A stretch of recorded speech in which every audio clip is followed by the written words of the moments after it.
Hello students, schooling zone channel पर आपका स्वागत है। आज हम पढ़ेंगे फिजिक्स का चैप्टर नंबर 2 मोशन। ये बहुत इंटरेस्टिंग टॉपिक है। तो मोशंस क्या होता है, ये एक सिंपल सा टॉपिक हमें लगता है कि मोशन क्या होता है कि अगर कोई बॉडी मूव कर रही होती है, चल रही होती है, तो वो बॉडी मोशन में कहलाती है। कोई बॉडी चल नहीं रही है, रुकी हुई है, तो वह रेस्ट में कहलाती है।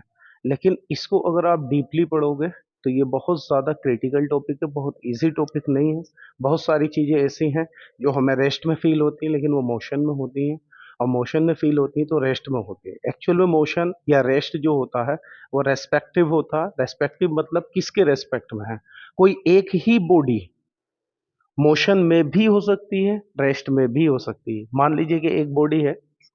पहले मोशन की डेफिनेशंस पढ़ते हैं, मोशन क्या होता, और एक दूसरी चीज क्या होती है आपकी, रेस्ट क्या चीज होती है। मोशन और रेस्ट जो बताया जाता है कि कोई बॉडी मोशन में है, सिंपल सी चीज है। पहले आप ये चीज समझो, मोशन क्या बोलते हैं। अगर कोई सी चीज चल रही है, कोई बॉडी चल रही है, मूव कर रही है, तो उसे हम मोशन बोलते हैं। और कोई भी चीज रुकी हुई है तो उसे रेस्ट बोलते हैं। ये आसान सी लैंग्वेज स्टूडेंट्स पढ़ करके आते हैं, लेकिन इसके अंदर थोड़ा सा डीप जाएंगे तो मोशन एक ही बॉडी किसी एक दूसरी बॉडी के लिए, मान लीजिए ऐसे करके, जैसे ये बॉडी ए है, इसे दो लोग देख रहे हैं, एक बी वॉच कर रहा है, एक सी वॉच कर रहा। हो सकता है ये बॉडी ए बी के लिए तो रेस्ट में होगी, बी के लिए कैसी होगी, ये रेस्ट में, लेकिन ये बॉडी ए सी के लिए मोशन में होगी। ऐसा भी हो सकता। तो सी के हिसाब से, सी के अकॉर्डिंग तो ये मोशन में रहेगी, और बी के अकॉर्डिंग ये रेस्ट में रहेगी। तो क्या ऐसा कोई पॉसिबल है कि कोई एक बॉडी किसी दूसरी बॉडी के लिए, दो अलग अलग कैंडिडेट के लिए, या ऐसा समझ लीजिए दो अलग अलग पर्सन वॉच कर रहे हैं किसी बॉडी को, तो वो बॉडी एक पर्सन को, तो एक कैंडिडेट को क्या नजर आ रही है, मोशन में नजर आ रही है, वो उसके अकॉर्डिंग मोशन में है और वो सही कह रहा है। और दूसरे कैंडिडेट के अकॉर्डिंग वो रेस्ट में है, वो भी सही कह रहा है अपने हिसाब से। तो रेस्ट और मोशन का डीपली अगर आप देखेंगे कि इसमें किस तरह की होती मोशन या रेस्ट को, आपको डिफाइन करने से पहले आपको ये पता होना चाहिए कि मोशन या रेस्ट किसी भी चीज के रेस्पेक्ट में होती है। ऐसा नहीं है कि रिस्पेक्ट में किसी सबके लिए एक जैसी होगी। कोई बॉडी मोशन में है तो वो सबके लिए मोशन में होगी, कोई बॉडी रेस्ट में तो हर चीज के लिए वो रेस्ट में होती है। तो इसके लिए क्या होता, देखो मोशन की पहचान कैसे होती। अगर कोई बॉडी ए है और हमें बी के रेस्पेक्ट में हमें देखना है ए को, बी के रेस्पेक्ट में कि ये रेस्ट में है या ये मोशन में है, तो कोई बॉडी मोशन में तब होती है जब वो अपनी सराउंडिंग थिंग से लगातार टाइम के हिसाब से अपने डिस्टेंस को चेंज करती रहती है। टाइम के हिसाब से अपने डिस्टेंस को चेंज करती रहेगी तो वो कैसी होएगी, हमारी मोशन में होगी। और टाइम के हिसाब से उसकी पोजीशन में कोई चेंजिंग नहीं आ रही है तो इस केस में वो बॉडी रेस्ट पोजीशन में मानी जाती है। तो जैसे रेस्ट पोजीशन और मोशन पोजीशन की अगर हम एग्जांपल्स लें, तो कोई भी चीज है, आप एक जगह खड़े हैं और एक बस आपके पास से गुजर करके गई, तो कुछ देर पहले जिस वक्त आपके पास से, जैसे ये मानो कि ये एक रोड है और इस रोड पर कोई कैंडिडेट ए, ये ऑब्जर्वर है। ये कौन है, ये ऑब्जर्वर है जो कि ये देखेगा कि ये बस जो है रेस्ट में है या मोशन में है। अब बस यहाँ से चलकर आई, यहाँ आई, फिर कुछ देर के बाद में यहाँ चली गई, फिर यहाँ चली गई, क्योंकि बस तो मूव कर रही, फिर आगे गई। तो ये ऑब्जर्वर क्या देख रहा है कि टाइम के हिसाब से जो बस है, इस बस की पोजीशन में चेंजिंग आ रही है। देखो किसी टाइम उसने देखा बस की डिस्टेंस इतनी थी, फिर बस की डिस्टेंस इतनी हो गई, फिर इतनी हो गई, फिर ये आगे बढ़ गई बस, फिर ये आगे चली गई बस। तो इस ऑब्जर्वर के अकॉर्डिंग इस बस की जो डिस्टेंस है वो लगातार चेंज होती जा रही है। तो जिस वजह से इस ऑब्जर्वर के अकॉर्डिंग ये बस कैसी होगी, हमारी मोशन में होगी। क्लियर है इतनी बात। यानी अगर कोई भी चीज को मोशन में देखना है, उसके सराउंडिंग थिंग्स जो भी चारों तरफ चीजें हैं, उनसे अगर उसकी डिस्टेंस में चेंजिंग हो रही है, उसकी पोजीशन में चेंजिंग हो रही, कम हो डिस्टेंस या फिर ज्यादा हो। जब बस यहाँ से यहाँ आ रही थी तो डिस्टेंस लगातार इसकी कम हो रही थी, यहाँ आती, यहाँ आएगी तो और कम होगी, यहाँ आ गई और कम होगी, और जब आगे जाने लगी तो डिस्टेंस बढ़ने लगी। यानी डिस्टेंस कम हो या डिस्टेंस ज्यादा हो, डिस्टेंस में अगर टाइम के हिसाब से चेंजिंग हो रही है तो वो बॉडी मोशन में है। और जिसमें डिस्टेंस में टाइम के हिसाब से चेंजिंग नहीं हो रही तो वो बॉडी रेस्ट में है। फॉर एग्जाम्पल, अब दूसरा यही ऑब्जर्वर है, दूसरी चीज को ऑब्जर्व कर रहा। सपोज करो यहाँ कोई स्टोन पड़ा है, समझ में आ रहा ना, यहाँ कोई स्टोन है, ये ऑब्जर्वर यहाँ है, तो स्टोन तो जैसा था वैसा ही है। इसने देखा कि स्टोन की और इसके बीच की जो डिस्टेंस है, 1 सेकंड बाद, 2 सेकंड बाद, 1 मिनट बाद, 2 मिनट बाद, 3 मिनट बाद, इसकी डिस्टेंस में कोई भी चेंजिंग नहीं आई, तो इसका मतलब ये इस ऑब्जर्वर के अकॉर्डिंग ये जो स्टोन है ये कैसा होगा, रेस्ट पोजीशन में होगा। तो ये तो सिंपल सी चीज है कि अगर कोई सी चीज हमें चलती हुई दिखाई दे रही, हमारे करीब आए या हमसे दूर जाए, तो वो मोशन में होगी। जो ना हमसे करीब आ रही है ना हमसे दूर जा रही है, तो वो हमारी चीज रेस्ट में होती है। क्लियर है इतनी बात? तो ये छोटी सी चीज तो हमें समझ में आ गई कि क्या चीज रेस्ट में है और क्या चीज मोशन में है। अब दूसरी चीज क्या है कि क्या एक ही बॉडी एक चीज के अकॉर्डिंग, एक कैंडिडेट के अकॉर्डिंग, एक ऑब्जर्वर के अकॉर्डिंग, यह है आपका ऑब्जर्वर ए, ये बी ऑब्जर्वर है, ये सी ऑब्जर्वर है, ये ए है, कि बी के अकॉर्डिंग तो रेस्ट में, सी के अकॉर्डिंग ये मोशन में, क्या ऐसा पॉसिबल है या नहीं है? चलो इसको देखते हैं। सपोज कीजिए आप एक ट्रेन में जा रहे हैं, आपने एक ट्रेन लिया, ये ट्रेन की बोगी हो गई, डिब्बा वगैरह जो होता, यहाँ पर ये पोजीशन आपकी, यहाँ आप कुर्सी पर बैठे हो, आप ऐसा समझ लीजिए। दूसरी चीज, आपने ट्रेन में अपने सामने कोई बुक रख दी, अपने सामने कोई बुक रख दी, कोई बैग वगैरह कुछ सामान रख दिया, बैग मान लीजिए, बैग रख दिया आपने। तो आपकी पोजीशन ये है, आपने अपने सामने बैग रख दिया और बैग यहाँ पर रखा है, ट्रेन चल रही है, चलती ट्रेन की हम बात बता रहे हैं, आपने अपने सामने बैग रख दिया, तो आपकी पोजीशन ये है और इस बैग की पोजीशन ये हो गई। समझ में आ रहा? तो क्या आपकी और बैग की पोजीशन में ये आपका बैग हो जाता, क्या हो गया, ये आपका बैग हो गया, ये आपका ऑब्जर्वर हो गया ए, एक ही बात कर रहे हैं हम, ए ऑब्जर्वर हो गया। तो ऑब्जर्वर ए और जो बैग है इसके बीच का डिस्टेंस बढ़ रही है। सपोज करो आप ट्रेन में बैठे हो, यहाँ बैठे हो, सामने बैग रखा, तो आपको दिख रहा है वो बैग चल नहीं रहा, वो रेस्ट पोजीशन में रखा है, तो जितनी डिस्टेंस पे था उतनी ही डिस्टेंस पे रखा है, तो बैक सेम पोजीशन है, यानी बैक की और आपकी जो पोजीशन में टाइम के हिसाब से कोई चेंजिंग नहीं हो रही। आप 1 मिनट बाद देखो तब भी बैग वहीं रखा, 2 मिनट बाद देखो तब भी बैग वहीं रखा, 1 घंटे बाद देखे तब भी बैग वहीं रखा है, तो बैग की और आपकी पोजीशन में कोई भी चेंजिंग नहीं हो रही। तो इस ऑब्जर्वर के हिसाब से जो ट्रेन के अंदर बैठा है, ये बैग कैसा है, ये रेस्ट पोजिशन में है। समझ में आ रहा नहीं आ रहा? अब कोई ऑब्जर्वर बाहर खड़ा हो, ट्रेन के बाहर खड़ा हो, ये ऑब्जर्वर बी खड़ा है, सपोज कर लो बी खड़ा है। अब इसके अकॉर्डिंग अगर ये देखे, तो क्योंकि ट्रेन के अंदर बैग रखा और ट्रेन आपकी मूव कर रही है, ट्रेन चल रही है, तो इस ऑब्जर्वर के अकॉर्डिंग ये बैग जो है ये भी मूव कर रहा और ये जो ऑब्जर्वर ए है ये भी मूव कर रहा है। समझ आ रहा? तो इसमें क्या होगा, ये जो बी ऑब्जर्वर है इसके अकॉर्डिंग ये बेग कैसा है, ये जो बेग रखा है ये मोशन में, क्योंकि ये ट्रेन के अंदर है और ट्रेन मूव कर रही है, ट्रेन चल रही है, तो इस बी ऑब्जर्वर के अकॉर्डिंग ये मोशन में है। लेकिन ए ऑब्जर्वर जो कि खुद ट्रेन के अंदर बैठा, उसके अकॉर्डिंग ये बॉडी रेस्ट पोजिशन में है। तो रेस्ट पोजिशन और अगर मोशन पोजिशन अगर आपको निकालना कि कोई बॉडी रेस्ट में है या फिर वो मोशन में है, तो ये आपको रेस्पेक्टिव होती, काय के रेस्पेक्ट में। जैसे ये बेग है, बेग ये रेस्ट में भी है, किसके अकॉर्डिंग, ए ऑब्जर्वर के अकॉर्डिंग, जो ट्रेन में इसके साथ ही बैठा है उसके अकॉर्डिंग, तो बैग रेस्ट में वहीं रखा जहां था, उसको तो चलता हुआ नहीं दिख रहा। लेकिन जो बाहर ऑब्जर्वर है, ऑब्जर्वर बी है, उसके अकॉर्डिंग ये बैग, ट्रेन मूव कर रही तो बैग जो है मूव कर रहा, ट्रेन यहाँ पर है, ये डिस्टेंस है, ट्रेन आगे चली जाएगी तो बैग की पोजीशन चेंज हो जाएगी और आगे जाएगी और चेंज हो जाएगी, ट्रेन के साथ साथ बैग भी चल रहा है। तो जो बाहर बैठा है ऑब्जर्वर ट्रेन के, तो उसके अकॉर्डिंग ये बैग मोशन में है, और जो इनसाइड है ट्रेन के अंदर ही बैठा उसके अकॉर्डिंग वो बैग रेस्ट पोजीशन में है। तो दो टॉपिक्स थे हमारा, एक रेस्ट होता है, एक मोशन होता है। यहाँ पर हम सारी चीजें, ये चैप्टर ही मोशन का है तो मोशन के बारे में ही सारे टॉपिक्स पढ़ेंगे, जितने भी टॉपिक्स होंगे। तो सबसे पहला काम था हमें मोशन को क्लियर करना। ये बात ध्यान रखना कि मोशन हमेशा रेस्पेक्टिव होती है, रेस्ट पोजीशन हमेशा रेस्पेक्टिव होती है। समझ आ रहा नहीं आ रहा? मोशन और रेस्ट पोजीशन हमेशा कैसी होती, रेस्पेक्टिव। एक एग्जांपल देखते हैं, जैसे ये बुक है, बुक पर ये पेन रखा है और यहाँ पर ये हमने मार्कर रख दिया, एक पेन रख दिया और एक ये मार्कर रख दिया। अब ध्यान से देखो, ये पेन है, ये मार्कर है। अब अगर हम इस तरह से बुक को मूव कराएं या आगे पीछे करें, तो आप देख लीजिए कि ये आगे पीछे करने से इस तरह से ये बुक मोशन में है, बिल्कुल मोशन में है, चल रही है। ये पेन और मार्कर भी मोशन में है, लेकिन इस पेन के, ये भी समझ लो, ये मार्कर और ये पेन इसके रेस्पेक्ट में, सॉरी ये तो चल ही रहा है, रुक नहीं रहा है, दूसरी चीज लेते हैं, कोई और चीज लेते हैं, ये दूसरा पेन ले लेते हैं, सेकंड पेन। ये दोनों पेन हैं, ये यहाँ रखे हैं। ये अगर इस तरह से बुक मूव कर रही है, तो बुक मूव करने के साथ साथ क्या होगा, ये पेन भी मूव कर रहा है, तो यहाँ चारों तरफ सराउंडिंग थिंग जितनी भी है यहाँ पे, उन सब सराउंडिंग थिंग के अकॉर्डिंग ये बुक भी मूव कर रही है, मोशन में है, ये पेन भी मूव कर रहा है। लेकिन इस पेन के रिस्पेक्ट में दूसरा पेन ये रेस्ट पोजीशन में है, इस पेन के रेस्पेक्ट में ये दूसरा पेन रेस्ट पोजीशन में, क्योंकि इसके अकॉर्डिंग ये तो चल नहीं रहा, दोनों की पोजीशन सेम है भाई, दोनों इक्वल डिस्टेंस पर है। जितनी डिस्टेंस पर पहले थे टाइम के साथ साथ डिस्टेंस में कोई चेंजिंग नहीं आ रही, इसके रेस्पेक्ट में इसको, इसके रेस्पेक्ट में। तो ये इसको ये फील कर रहा है, मतलब ये जो पेन है इसके अकॉर्डिंग ये पेन रेस्ट पोजीशन में हो गया, इस पेन के अकॉर्डिंग ये दूसरा पेन रेस्ट पोजीशन में हो गया।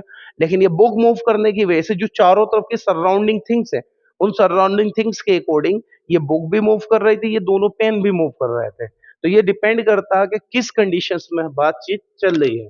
चलो तो आगे बात करते हैं हम। हमने क्लियर किया कि मोशंस क्या चीज होती है, मोशंस क्लियर हो गई कि मोशन क्या चीज होती है। If a body is said to be in motion, a body is said to be in motion if the body is changing its position, okay, is changing its position from surrounding thing, चार तरफ की surrounding thing से due to time, time के change होते हुए, जैसे time change होगा वैसे वैसे उसकी चेंजिंग होगी।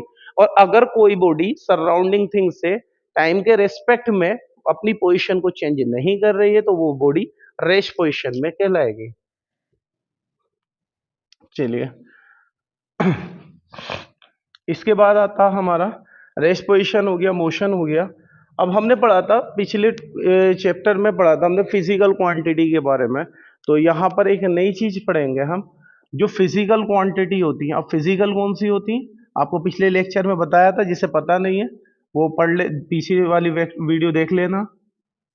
क्वांटिटी, फिजिकल क्वांटिटी हर वो क्वांटिटी होती है जिसको हम मैथमेटिक्स के अंदर पढ़ते हैं या जिसका हम मेजरमेंट कर लेते हैं। जैसे कि डिस्टेंस हो गई, डिस्प्लेसमेंट हो गया, फोर्स हो गया, वर्क हो गया, एनर्जी हो गई, समझ में आ रहा नहीं, टाइम हो गया, मास हो गया। इस तरह की जितनी भी क्वांटिटी है जिनका हम मेजरमेंट कर लेते हैं वो सारी क्वांटिटी फिजिकल क्वांटिटी कहलाती है। अब ये फिजिकल क्वांटिटी जो होती है मेनली टू टाइप्स की होती है। ये बहुत जरूरी चीजें हैं, बहुत जरूरी, बहुत इंपॉर्टेंट टॉपिक है। एक होती है हमारी स्केलर क्वांटिटी, स्केलर क्वांटिटी, और दूसरी कौन सी होती है आपकी vector quantity, vector quantity. Scalar quantity और वेक्टर क्वांटिटी, स्केलर क्वांटिटी और वेक्टर क्वांटिटी। तो समझेंगे स्केलर क्या होती है, वेक्टर क्या होती है। डेफिनेशन सिंपल सी होती है। स्केलर क्वांटिटी की डेफिनेशन क्या होती है, ऐसी क्वांटिटी जिसमें सिर्फ और सिर्फ ओनली काय की मैग्नीट्यूड की रिक्वायरमेंट होती है, काय की होती है मैग्नीट्यूड की रिक्वायरमेंट होती है, ओनली मैग्नीट्यूड, उसे स्केलर क्वांटिटी कहते हैं। और जिसमें मैग्नीट्यूड के साथ साथ मैग्नीट्यूड के साथ प्लस डायरेक्शन की भी रिक्वायरमेंट होती है, काहे की डायरेक्शन की। मैग्नीट्यूड की रिक्वायरमेंट होगी। ऐसी फिजिकल क्वांटिटी कई तरह की होती है। एक ऐसी क्वांटिटी होती है जिसके अंदर सिर्फ मैग्नीट्यूड की रिक्वायरमेंट होगी, वो स्केलर कहलाएगी।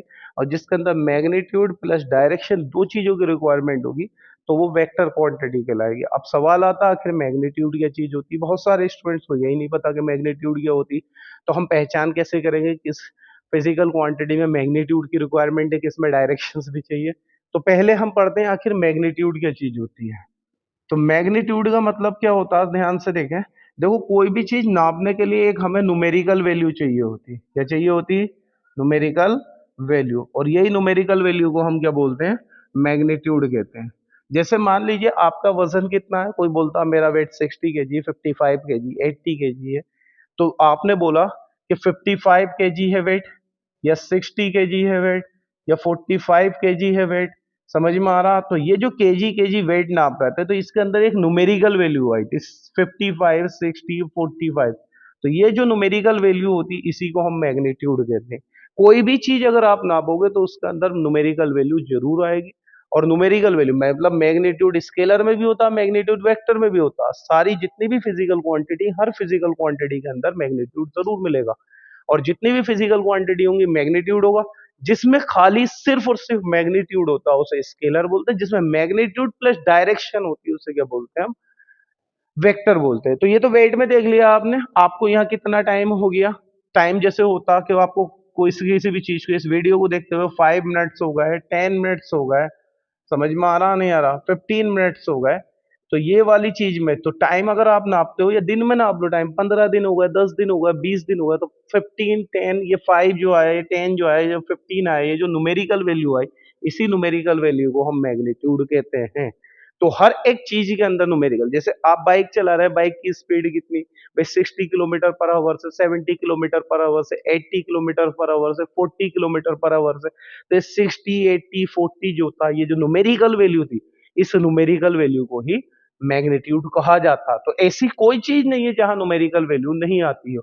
जैसे फोर्स लगा, कितने न्यूटन का फोर्स लगा, 10 न्यूटन, 20 न्यूटन, 50 न्यूटन। तो ये 10, 20 और 50 जो ये न्यूमेरिकल वैल्यू आई, ये न्यूमेरिकल वैल्यू ही मैग्नीट्यूड कहलाती है। तो ये तो हर एक क्वांटिटी के अंदर एग्जिस्ट करती है मैग्नीट्यूड, तो हर फिजिकल क्वांटिटी के अंदर होगा ही होगा। कोई भी चीज ना आप दूध लेते हो, 5 लीटर ले रहा है, 10 लीटर ले रहा है, तो इनमें भी एक नंबर आएगा, ये नंबर मैग्नीट्यूड ही कहलाएगा। आप कोई भी सामान खरीदो, कोई भी सामान खरीदोगे तो उसमें एक न्यूमेरिकल वैल्यू जरूर होगी। हर एक चीज के अंदर न्यूमेरिकल वैल्यू होती है। करंट आ रहा है, कितने वोल्टेज का करंट आ रहा है, कितने वोल्टेज आ रहा है, 220 वोल्ट आ रहा है, 230 आ रहा है, 240 आ रहा है, 260 आ रहा है, 200 आ रहा है, 180 आ रहा है। तो ये 200, 180, 230, 250, ये जो न्यूमेरिकल वैल्यू होगी, इसी को हम मैग्नीट्यूड कहते हैं।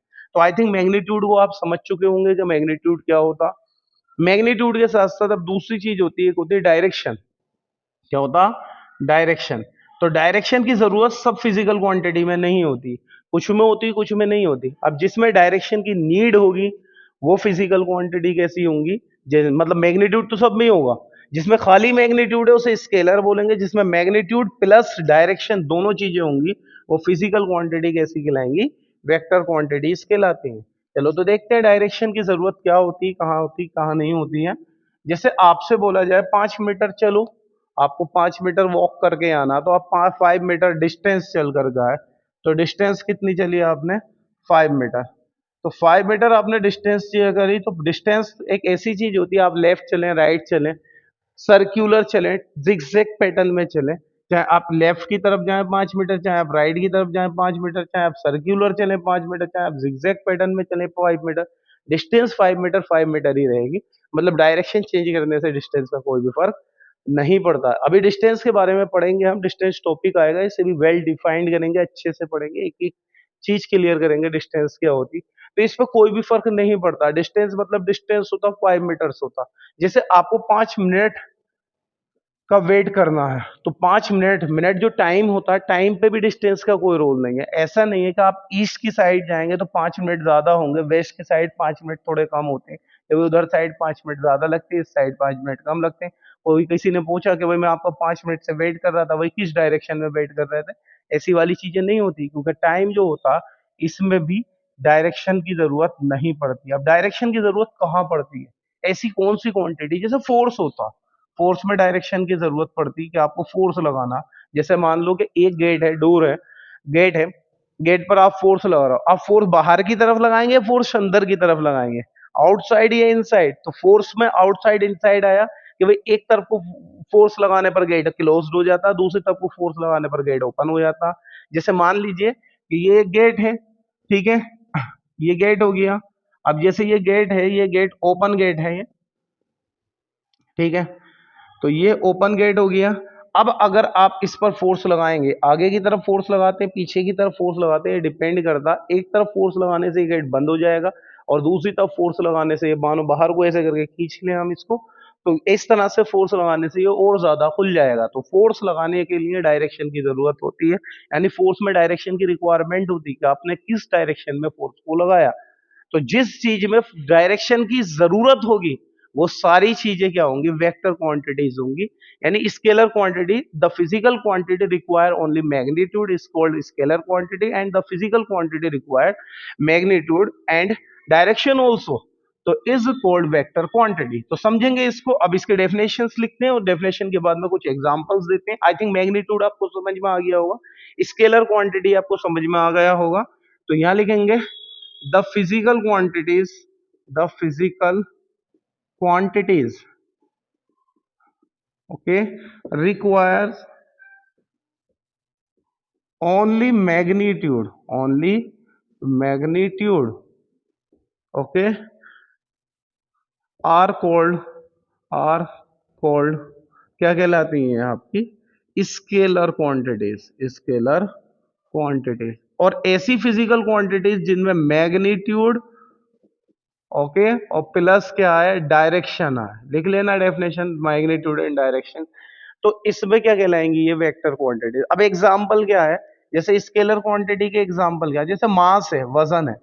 मास क्या होता है, एक तरह का वजन होता है कि 10 केजी, 5 केजी, 20 केजी। उसे डायरेक्शन की जरूरत नहीं होती कि ईस्ट साउथ नॉर्थ वेस्ट आगे पीछे इस तरह से वेट में कोई फर्क हो जाएगा कि ईस्ट में तो, ईस्ट साइड में तो वेट अलग है, नॉर्थ साइड की तरफ को अगर आप वेट करोगे तो अलग होगा। मास तो मास रहता है, इसको कोई फर्क नहीं पड़ता।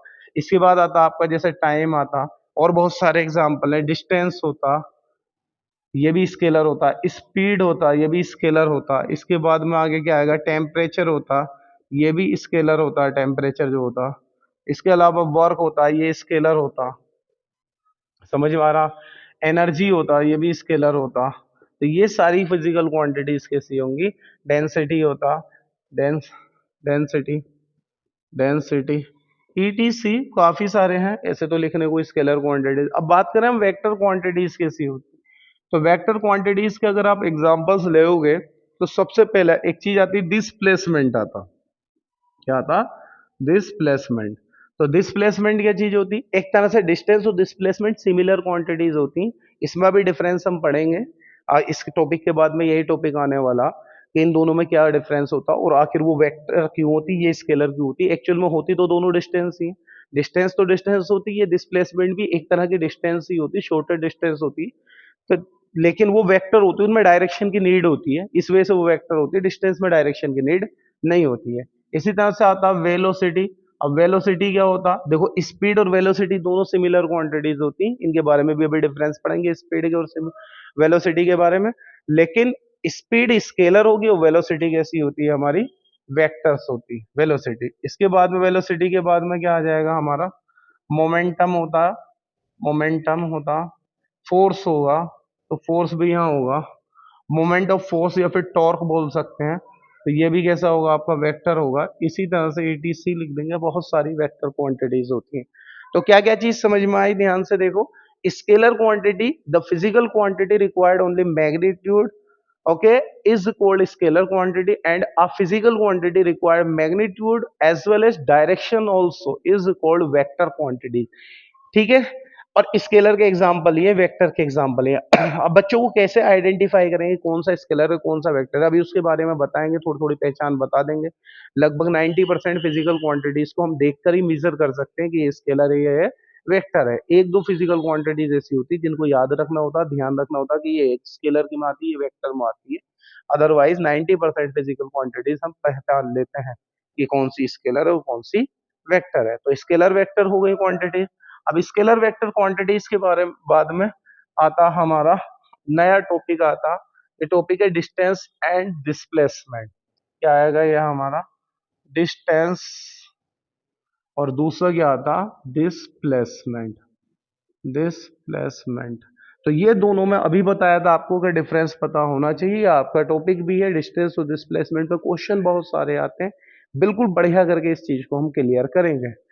डिस्टेंस क्या होती है, तो डिस्टेंस की डेफिनेशन होती है the length of a of the path, the length of the path of a moving body, moving body is called, क्या कहलाती है वो, distance is called distance travel by the body. चलो छोड़ो, डिस्टेंस कहलाती है। अब डिस्प्लेसमेंट क्या होता, डिस्प्लेसमेंट में क्या होगा, द मिनिमम, द मिनिमम, या फिर इसे शॉर्टेस्ट भी बोल सकते हैं, shortest distance between initial and final point, initial and final point, initial and final point. The minimum या shortest distance between initial and final point is called, क्या कहलाती है हमारी, डिस्प्लेसमेंट कहलाती है, डिस्प्लेसमेंट। तो इसे समझेंगे दोनों चीजों को कि डिस्टेंस क्या आता है, डिस्प्लेसमेंट क्या आता है।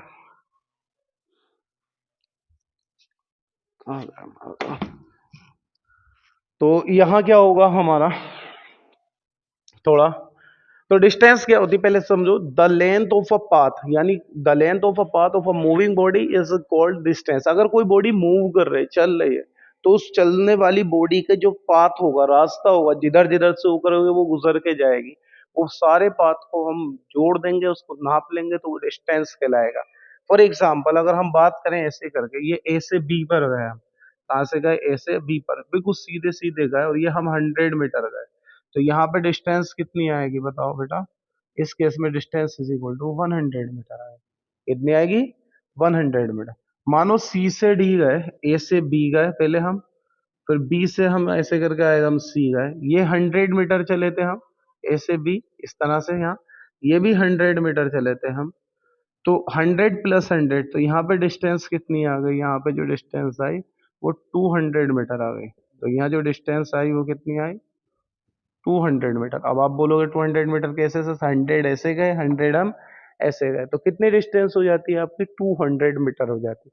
तो एक चीज थोड़ी सी नोटिस करने वाली बात ये भी है कि हम सीधा सीधा चल रहे थे, फिर हम मुड़ करके चले, और अगर आप सीधा सीधा जाते ऐसे करके, ऐसे जाते 100 मीटर, और तो यहाँ पॉइंट डी पर आ जाते आप, तो आप ए से डी तक जाएं, मतलब आप ए टू डी जाएं तो भी 200 मीटर आएगा, और आप A2 कितना जाए, सी जाए, तो भी 200 मीटर आएगा।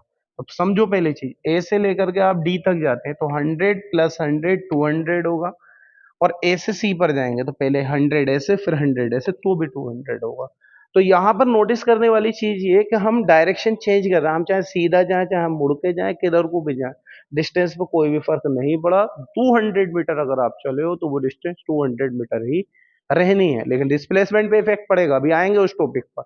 मान लीजिए कि आप डिस्टेंस ऐसे नहीं चल रहा है, ऐसे गए, इस तरह से गए, और ऐसे आ गए, तो यहाँ कितना 100 ये चले आप, और 100 मीटर ही यहाँ चले हम, ओके, और 100 मीटर ही यहाँ चले, 100 है सॉरी, 10 नहीं है, 100 मीटर, और 100 मीटर ही यहाँ चले। ये ए है, ये बी है, ये सी है, ये ई है, यहाँ से यहाँ गए, यहाँ से यहाँ गए, यहाँ से यहाँ गए, वापस आ गए। तो ए पॉइंट से चले हम और घूम करके वापस आ गए, तो डिस्टेंस यहाँ पे कितनी होगी, यहाँ जो डिस्टेंस होगी 100 कितना हो गया, 400 मीटर होगी। तो कुल मिलाकर का आप लेफ्ट जाओ, राइट जाओ, कहीं भी टर्न करो, डिस्टेंस को किसी भी चीज से कोई फर्क नहीं पड़ रहा। तो डिस्टेंस को डायरेक्शन से इफेक्ट ही नहीं पड़ता। आप सीधा सीधा जा रहे हो 200, तो भी डिस्टेंस 200 है, आप टर्न करके मुड़ जाएंगे 200 चलेंगे, तब भी डिस्टेंस 200 है। आप गोल गोल घूम करके एक स्क्वायर शेप में घूम करके वापस सेम पॉइंट पर आ गए, तो भी डिस्टेंस 200 ही है। डिस्टेंस इस चीज से कोई मतलब नहीं है कि आप किस डायरेक्शन में जाते, किस डायरेक्शन में नहीं जाते। तो सिंपली हमें पता चला कि डिस्टेंस किसी भी डायरेक्शन में जाओ तो इस पे कोई फर्क नहीं पड़ता। तो it is a scalar quantity.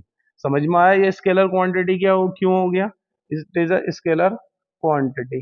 Distance scalar quantity क्यों हुई, ये बहुत मेन पॉइंट है, क्योंकि डिस्टेंस पर डायरेक्शन का कोई इफेक्ट ही नहीं पड़ रहा। न इससे जरूरत है डायरेक्शन की, कहीं भी जाओ इसे नहीं मतलब किसी भी चीज से, लेफ्ट राइट गोल जाओ, सर्कुलर जाओ, स्क्वायर में मूव करो, कहीं भी टर्न करो, इससे कोई फर्क नहीं पड़ रहा। डिस्टेंस इज ऑलवेज डिस्टेंस, और डिस्टेंस सेम रहेगी, कोई इफेक्ट नहीं पड़ रहा। अब डिस्प्लेसमेंट पर आएंगे, थोड़ी सी भी डायरेक्शन चेंज करेंगे फौरन डिस्प्लेसमेंट चेंज हो जाएगा। अब डिस्प्लेसमेंट यहां तो क्या था, पाथ की लंबाई, पाथ ऐसे चल रहे हो तो पाथ की लेंथ, ऐसे चलना है, ऐसे चलना है, पाथ की लेंथ, आपने ऐसे ऐसे ऐसे चले तो आप पूरे पाथ की, पूरे रास्ते की लंबाई को नाप करके आएंगे, वो डिस्टेंस कहलाएगा।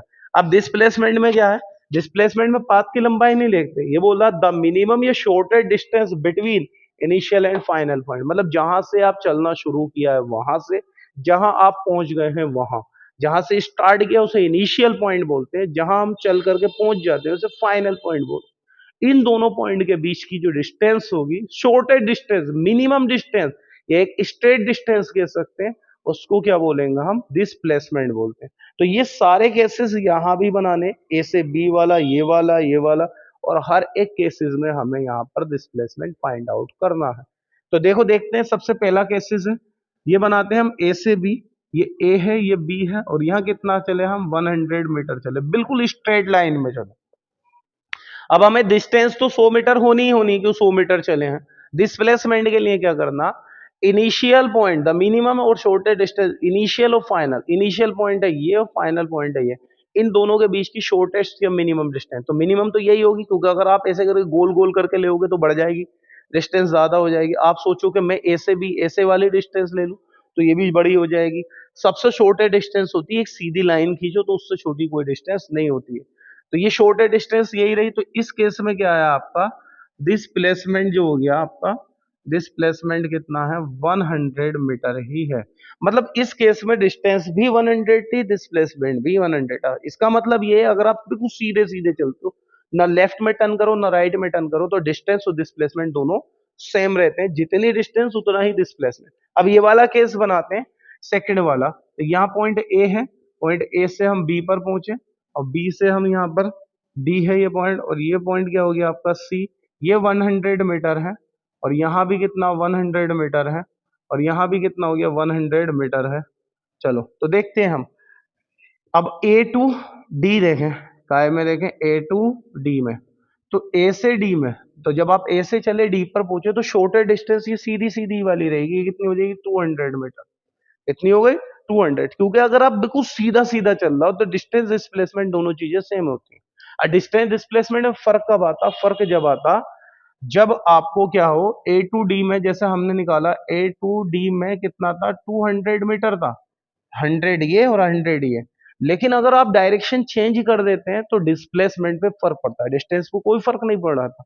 कैसे फर्क पड़ेगा, जैसे आप ए से बी गए 100 मीटर चले, आपको 100 मीटर सीधा चलोगे तो 200 बन रहा है डिस्प्लेसमेंट, लेकिन सीधा न चल के आप 100 मीटर ऐसे चल जाए तो अब डिस्प्लेसमेंट क्या होगा, क्या 100 200 होगा, नहीं, इनिशियल और फाइनल पॉइंट के बीच की सबसे शॉर्टेस्ट या मिनिमम डिस्टेंस, तो शॉर्टेस्ट डिस्टेंस तो ये बनेगी बच्चों। तो डिस्प्लेसमेंट क्या होगा, जहां से चले वो, जहां पहुंच गए वहां, उन दोनों पॉइंट की सबसे छोटी डिस्टेंस, तो ये तो बड़ी हो जाएगी, ये क्यों लेंगे हम डिस्प्लेसमेंट, सबसे छोटी डिस्टेंस ये होगी, जो कि पाइथागोरस थ्योरम से 100√2 आ जाती है। तो अगर हम ए टू सी लेंगे तो कितना आया 100√2 मीटर आई। तो हमें ये पता चला अगर हम सीधा चल रहे थे तो 200 मीटर आया, 200 मीटर सीधा चले तो 200 मीटर डिस्प्लेसमेंट, लेकिन 200 मीटर ही चले लेकिन थोड़ा सा हमने टर्न कर दिया तो हमारा डिस्प्लेसमेंट कैसा आ गया 100√2। तो डायरेक्शन मूव करते, डायरेक्शन टर्न करते, हर डायरेक्शन पे डिस्प्लेसमेंट अलग अलग होगा। मानो आप 100 मीटर सीधा गए, 100 मीटर वापस आ गए, जहां से चले वहीं आ गए, तो ए टू ए आ गए हम, ए टू ए, तो कितना आया डिस्प्लेसमेंट 0।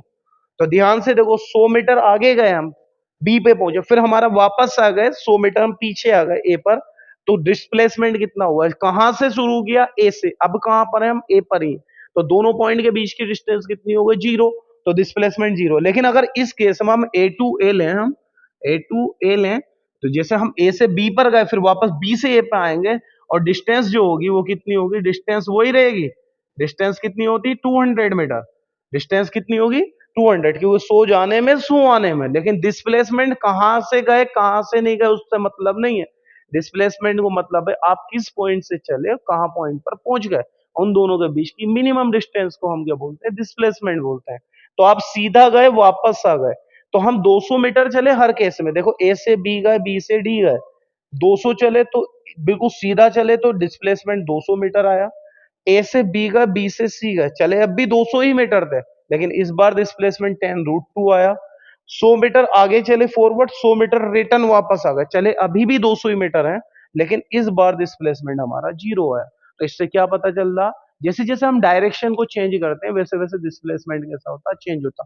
अब लास्ट वाला देखते हैं हम, ए से बी गए हम, बी से यहाँ सी गए, सी से हम ई आए और ई के बाद यहाँ गए, तो ये भी 100 था ये भी 100 था, ये भी 100 है यहाँ भी 100 है। हम ए से बी जाते हैं, बी से सी से डी, डी से ए, तो यहाँ इस वाले केस में क्या था, हम ए से बी से सी से ई से ए, तो 400 डिस्टेंस चले, 100 400 सेंटीमीटर हो गया। लेकिन यहाँ पे अगर हम डिस्प्लेसमेंट देखते हैं यहाँ पे, तो डिस्प्लेसमेंट यहाँ पे 0 होगा, डिस्प्लेसमेंट कैसा होगा 0 होगा। क्यों होगा, क्योंकि आप चले कहां से, ए से, कहां घूम का है उसे कोई मतलब नहीं है कि इस वक्त पूरा घूमने के बाद वापस ए पर आ गए, जहां से चले वो भी पॉइंट है, जहां आकर रुके वो भी पॉइंट है, तो दोनों पॉइंट सेम पॉइंट है, उनके बीच की डिस्टेंस कितनी हो जाएगी 0 हो जाए।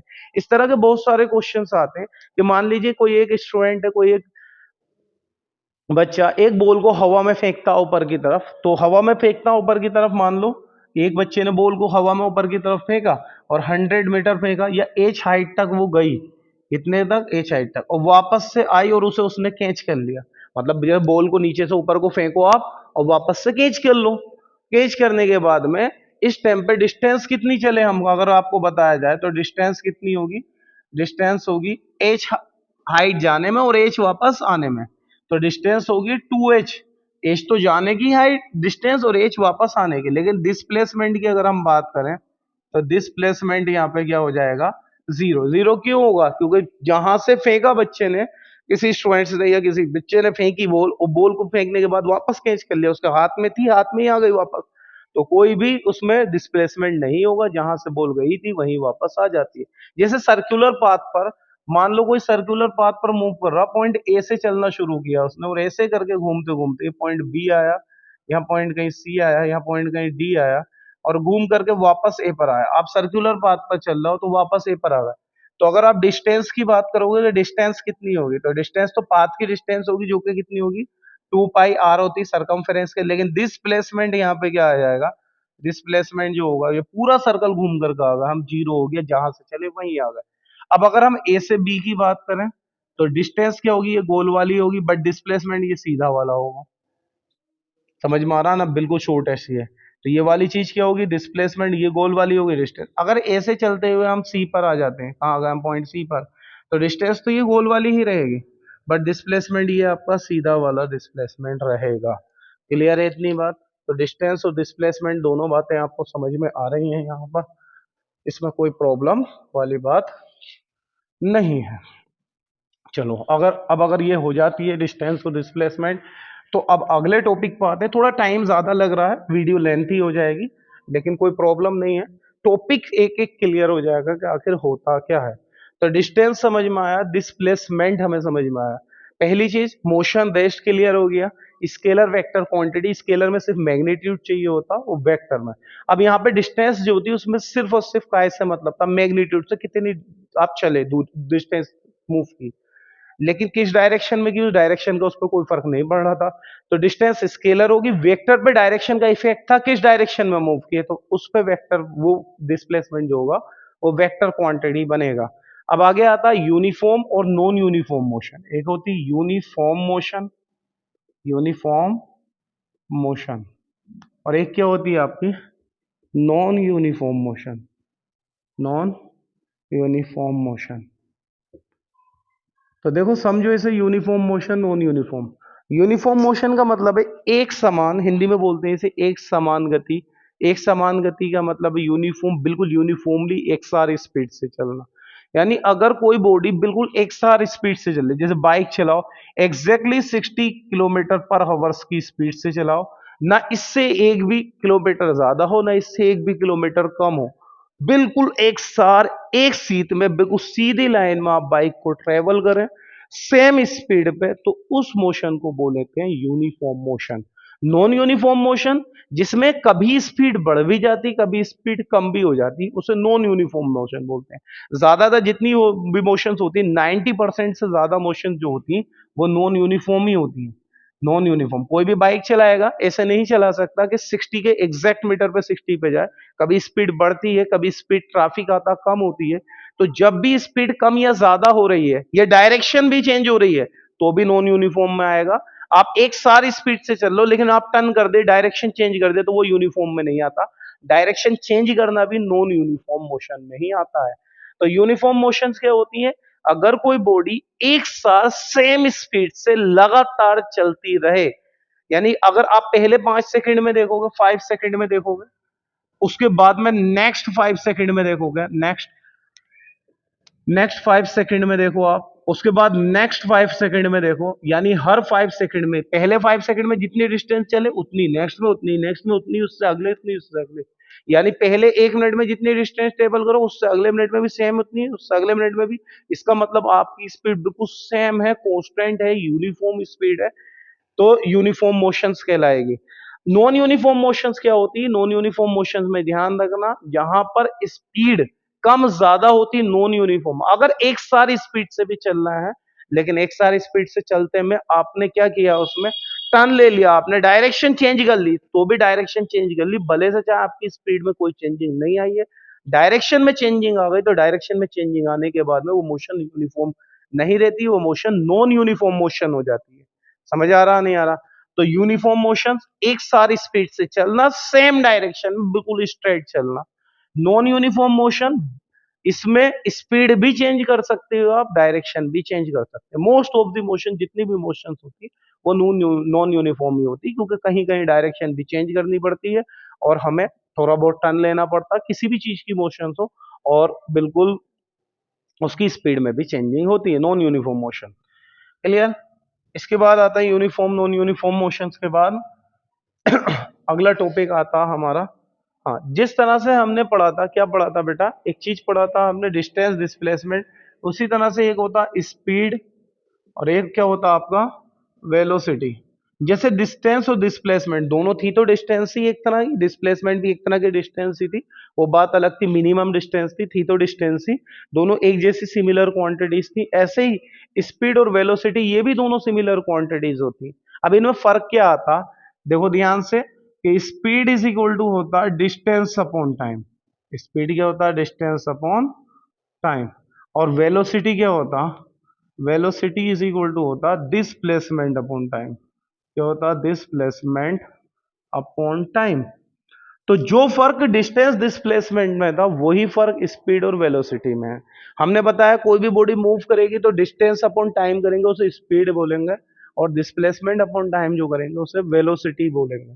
क्लियर है? बाइक जो चलती है, बाइक की जो हम स्पीड नापते हैं, वो स्पीड होती है, वेलोसिटी, वो जाहिर सी बात है स्पीड होगी, क्योंकि बाइक में हम स्पीड नापते हैं तो हम डिस्टेंस ट्रेवल करी हुई मेजरमेंट करते हैं, डिस्प्लेसमेंट से कोई मतलब नहीं होता है। यहाँ पे ऐसा नहीं कहाँ से चले कहाँ गए, डायरेक्शन से कोई मतलब नहीं है, कहीं भी जाओ डिस्टेंस से मतलब है, किसी भी डायरेक्शन में मूव करो। तो डिस्टेंस अपॉन टाइम जो होगा वो स्पीड होगा, और डिस्प्लेसमेंट अपॉन टाइम जो बनेगा वो वेलोसिटी। अब ध्यान से देखो, क्योंकि डिस्टेंस स्केलर होता है, टाइम भी स्केलर होता है, दोनों चीजें स्केलर होती है, तो जब दो स्केलर चीज से बनेगा तो स्पीड ये कैसा होगा, ये भी स्केलर क्वांटिटी होगा। यहाँ पे ये तो स्केलर होता लेकिन ये वेक्टर होता, क्योंकि वेलोसिटी के अंदर एक वेक्टर क्वांटिटी आ रही है, तो इसीलिए ये भी क्या होगा, हमारा वेक्टर होगा। क्योंकि वेलोसिटी निकालने के लिए भाई, इसमें तो चलो डायरेक्शन की जरूरत नहीं है, लेकिन डिस्प्लेसमेंट में तो डायरेक्शन की जरूरत है। अब जब डिस्प्लेसमेंट में डायरेक्शन की जरूरत है, बिना डिस्प्लेसमेंट के वेलोसिटी नहीं निकल सकती, तो वेलोसिटी निकालने के लिए भी डायरेक्शन चाहिए, तो वेलोसिटी क्या हो जाएगी, वेक्टर। अब स्केलर वेक्टर को थोड़ा सा समझा देते हैं, जब ये टॉपिक आएगा कि स्केलर क्वांटिटी वेक्टर क्वांटिटी कैसे बनती। ज्यादातर लगभग 80 to 90% जो क्वांटिटी होती है वो डिस्प्लेसमेंट की वजह से वेक्टर बनती है। काय की वजह से, डिस्प्लेसमेंट, जिस क्वांटिटी के अंदर डिस्प्लेसमेंट मिलेगा वो वेक्टर होगी, जिसमें डिस्प्लेसमेंट नहीं होगा वही स्केलर होगी। लेकिन ये हर जगह लागू नहीं होता, हमने बताया 80 to 90% फिजिकल क्वांटिटी इसी से डिटरमाइन की जा सकती है। जैसे अगर हम देखें, स्पीड क्या होता, डिस्टेंस अपॉन टाइम, इनमें डिस्प्लेसमेंट है नहीं है तो स्केलर। वेलोसिटी क्या होता है, डिस्प्लेसमेंट, उनमें डिस्प्लेसमेंट है तो वेक्टर हो गया। अब जैसे अगर हम बात करें क्या आएगी, एसिलरेशन की बात करते हैं, तो एसिलरेशन क्या होता, change in velocity, change in velocity upon क्या आता है, यहाँ पे टाइम आता। तो एसिलरेशन को चेक करना हमें कि वेक्टर है या स्केलर है, तो एसिलरेशन में वेलोसिटी और वेलोसिटी में डिस्प्लेसमेंट है, तो ये मतलब एसिलरेशन में डिस्प्लेसमेंट कहीं ना कहीं इंक्लूड है, डायरेक्ट इनडायरेक्ट। देखो, एसिलरेशन निकालने के लिए वेलोसिटी चाहिए, वेलोसिटी के लिए डिस्प्लेसमेंट चाहिए, तो डिस्प्लेसमेंट है इसमें, तो ये कैसा बनेगा आपका, वेक्टर होगा। जैसे अगर आप फोर्स को देखें, फोर्स क्या होता है, mass into acceleration, mass into acceleration. Mass, mass से तो कोई मतलब नहीं है, फोर्स को देखें। एसिलरेशन में क्या है, वेलोसिटी, वेलोसिटी में क्या है, डिस्टेंस, डिस्प्लेसमेंट है, तो फोर्स कैसा होगा, ये भी हमारा वेक्टर होगा। पहचान हो गई। जिस जिस फिजिकल क्वांटिटी के अंदर वेक्टर आ जाता है वो फिजिकल क्वांटिटीज कैसी हो जाती है, वेक्टर हो जाती है। कुछ केसेस ऐसे होते हैं जैसा जहां पर क्या होता है, हमारा वेक्टर नहीं होता, जैसे वर्क होता। अब आप देखोगे वर्क क्या होता, फोर्स इंटू डिस्प्लेसमेंट होता, फोर्स इंटू डिस्प्लेसमेंट होता। देखो फोर्स के अंदर एक डिस्प्लेसमेंट मिलेगा, जो फोर्स में एसिलरेशन होगा, एसिलरेशन में वेलोसिटी। देखो फोर्स में एसिलरेशन है, एसिलरेशन में वेलोसिटी, वेलोसिटी में डिस्प्लेसमेंट है, तो एक डिस्प्लेसमेंट इसमें मिलता, एक डिस्प्लेसमेंट इसमें मिलता, तो दो डिस्प्लेसमेंट होते हैं, तो डिस्प्लेसमेंट का स्क्वायर हो गया। तो ऐसा लग रहा है कि इसके अंदर डिस्प्लेसमेंट आ रहा है तो वर्क वेक्टर होगा, लेकिन वर्क वेक्टर नहीं होता, वर्क जो होता है वो स्केलर होता। ध्यान दें, वर्क कैसा होता, स्केलर होता। तो कहीं कहीं ये वाली चीज होती है कि हमें डिस्प्लेसमेंट दिख रहा फिर भी स्केलर है, लेकिन most of the physical quantities इस तरह से पहचानी जा सकती है कि अगर उसके अंदर डिस्प्लेसमेंट है तो वो वेक्टर है, डिस्प्लेसमेंट नहीं है तो वेक्टर नहीं है। लेकिन कुछ एक्सेप्शन भी होते हैं, जैसे ये है कि इसमें डिस्प्लेसमेंट है लेकिन फिर भी ये वेक्टर नहीं है। तो कुछ एक्सेप्शन भी है, तो ये तो सिर्फ एक याद करना है आपको कि डिस्प्लेसमेंट वाली ज्यादातर क्वांटिटीज कैसी होती है हमारी, वेक्टर होती है। जिसमें डिस्प्लेसमेंट नहीं है वो तो स्केलर होगा ही होगा हर हाल में। कुछ फिजिकल क्वांटिटीज ऐसी होती है जिनमें डिस्प्लेसमेंट भी है फिर भी स्केलर निकल जाता है। तो ये चीज तो हो गई। स्पीड और वेलोसिटी में क्या फर्क होता है? स्पीड इज इक्वल टू होता है distance upon time, velocity is equal to होता है डिस्प्लेसमेंट अपॉन टाइम। आगे आते हैं इसके बाद आता है हमारे पास, अब स्पीड के कई सारे हम वो पढ़ेंगे। एक तो होता है स्पीड, और दूसरा क्या होता है आपका एवरेज स्पीड, फिर क्या होगा आपका यूनिफॉर्म स्पीड, यूनिफॉर्म स्पीड, फिर क्या आएगा non uniform speed, non uniform speed आएगा। तो ये सारी चीजें हमें पढ़नी है। तो सिंपल है, स्पीड इज इक्वल टू होता है डिस्टेंस अपॉन टाइम। इसे क्या बोलते हैं? हम स्पीड बोलते हैं। अब एवरेज स्पीड क्या चीज होती है? देखो क्या होता है, जैसे आप बाइक चला रहे हैं, कार चला रहे हैं, या फिर बस से जा रहे हैं, या फिर ट्रेन से जा रहे हैं, तो ट्रेन भी हो चाहे चाहे बाइक हो चाहे बस हो, तो टाइम टू टाइम उसकी स्पीड कम और ज्यादा होती रहती है। बस से मान लो कि कोई पैसेंजर को आपको उतारना है बैठाना है तो उसकी स्पीड स्लो होगी, रुकेगी भी वो। और जब खाली रोड होता तो तेज चलती, ट्रैफिक ज्यादा होता स्लो हो जाती है। तो कहीं स्लो होती है कहीं फास्ट चलती है। तो जहां जहां स्लो और फास्ट हो रही वो तो चीज अलग होती है, उसे बोलते हैं इंस्टेंटेनियस स्पीड, जो मीटर में शो करता है। जैसे आप कार ड्राइव कर रहे हैं तो कार ड्राइव करने में क्या होगा, कार के जो मीटर में दिख रही है वो जो स्पीड दिख रही है वो उसी वक्त की स्पीड है जिस वक्त वो गाड़ी चल रही है। आप ब्रेक लगाओगे फौरन डाउन हो जाएगी, आप स्पीड बढ़ाओगे गाड़ी की, मतलब आप एक्सीलेटर दबाओगे तो फौरन स्पीड बढ़ेगी। तो वो जो स्पीड होती है जो मीटर में होती है उसे बोलते हैं इंस्टेंटेनियस स्पीड, यानी उसी समय की, उसी क्षण, उसी पल की स्पीड जिस टाइम आप देख रहे हो उसी टाइम में अगले सेकंड चेंज हो जाएगी। वो बढ़ भी सकती घट भी सकती, और ये भी हो सकता है कांस्टेंट स्पीड से चला रहा हो तो अगले सेकंड सेम रहे वो, तो वो इंस्टेंटेनियस स्पीड होती है। लेकिन एवरेज स्पीड क्या होगी, कभी स्पीड कम होती कभी ज्यादा होती। तो एवरेज स्पीड निकालते हैं कि भाई ओवरऑल ये बता दो एवरेज मिलाकर कितनी हो गई। तो ऊपर लिख दो आप टोटल डिस्टेंस क्या आपने कार से या किसी भी चीज से जो डिस्टेंस ट्रेवल करी वो कितनी लगी, और नीचे क्या कर देंगे हम टोटल टाइम। तो total distance upon total time रख दोगे तो भाई सारी डिस्टेंस हम इतना चले, सारा टाइम हमारा इतना लगा, कहीं हम तेज चले कहीं हम हल्के चले। तो एवरेज स्पीड जो बनेगी total distance upon total time से डिवाइड कर दो, तो इसे क्या बोल देते हैं एवरेज स्पीड। अब बात आती है uniform speed. Uniform speed formula वही रहेगा यूनिफॉर्म स्पीड का, डिस्टेंस अपॉन टाइम। लेकिन ध्यान रहे अभी बताया भी था कि यूनिफॉर्म स्पीड क्या होती। यूनिफॉर्म स्पीड वो होती जहां पर स्पीड ना कम की जाए नहीं बढ़ाई जाए, बिल्कुल एक साथ। यानी मीटर में अगर 60 किलोमीटर पर आवर्स आ रही है तो यही स्पीड रहनी चाहिए। 80 किलोमीटर पर आवर्स आ रही है तो स्पीड बिल्कुल 80 रहनी चाहिए, ना 1 सेंटीमीटर कम हो 1 मीटर किलोमीटर पर आवर्स, ना एक बढ़े, बिल्कुल एग्जैक्ट सेम रहनी चाहिए। एक सारी स्पीड सेम डायरेक्शन, डायरेक्शन भी चेंज नहीं हो, तो उसे क्या बोलते हैं यूनिफॉर्म स्पीड। जैसे अभी यूनिफॉर्म मोशन बताया था, तो यूनिफॉर्म मोशन जो होती है वो वही वाली मोशन होती है जिस मोशन के अंदर जो स्पीड होगी यूनिफॉर्म होगी। यूनिफॉर्म स्पीड से कोई गाड़ी ट्रेवल कर रही है तो उसकी मोशन को हम यूनिफॉर्म मोशन बोलेंगे। अब नॉन यूनिफॉर्म स्पीड जो मोस्ट ऑफ दी ज्यादातर जो मोशन होती है स्पीड होती है वो कैसी होती है, नॉन यूनिफॉर्म होती है। कभी स्पीड बढ़ती है कभी स्पीड कम होती है, तो जहां स्पीड बढ़ेगी वहां यूनिफॉर्म और नॉन यूनिफॉर्म मोशंस हो जाएगी। तो क्लियर हो गई ये सारी चीजें यूनिफॉर्म। अब यही सारे टॉपिक फिर से पढ़ेंगे हम, लेकिन इस बार हमने स्पीड के लिए पढ़ा था, लेकिन अब की बार जो पढ़ेंगे वो हम क्या पढ़ेंगे, वेलोसिटी के लिए पढ़ेंगे। काय के लिए? वेलोसिटी के लिए। तो पहली चीज क्या कि वेलोसिटी क्या होती है, दूसरी चीज क्या है कि एवरेज वेलोसिटी क्या होगी, एवरेज वेलोसिटी। थर्ड थिंग आएगी आपकी यूनिफॉर्म वेलोसिटी, यूनिफॉर्म वेलोसिटी। और दूसरी क्या आएगी आपकी non uniform velocity, non uniform velocity.